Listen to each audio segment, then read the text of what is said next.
had this encounter with the Lord. It's really precious to me. This is many years ago, but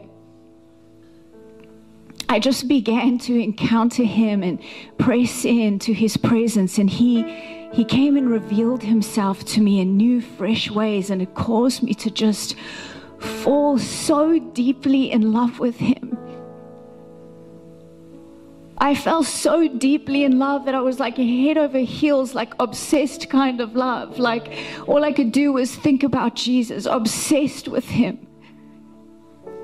And because of that, I was like, God, I can't live my life on earth without having some kind of contact. Like I have to be able to just put my arms around you and hug you. It was like the idea of having to wait my whole life to get to heaven to be able to embrace Jesus was just a thought for me that was just too much. And it became this thing in my heart where I began to cry out to the Lord, God, please, I need to encounter your presence. God, I need you in my life. If you won't show up, God, take me home, because I cannot live my life without having an encounter with you. And I want to tell you tonight, you don't have to live your whole life and wait to get to heaven before you can encounter him. He's given you access now, but he wants to know, are you hungry for him?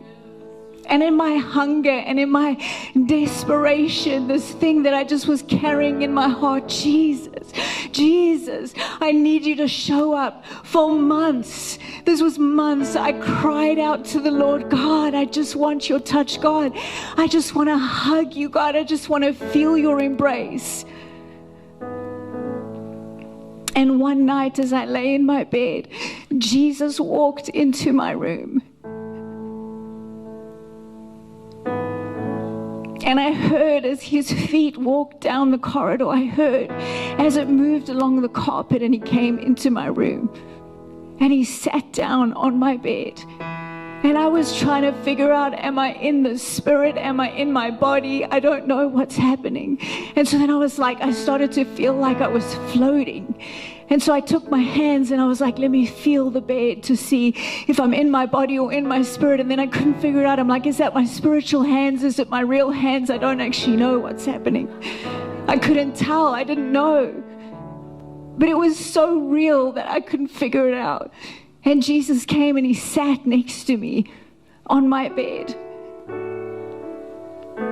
And he came and he put his arms around me and he hugged me, and I felt a lock of his hair fall into my neck. And I felt his face as it pressed on my cheek. And he came and he hugged me, and his presence overwhelmed me. And I thought, what kind of a God is this that would come and answer the prayer, the cry of my heart?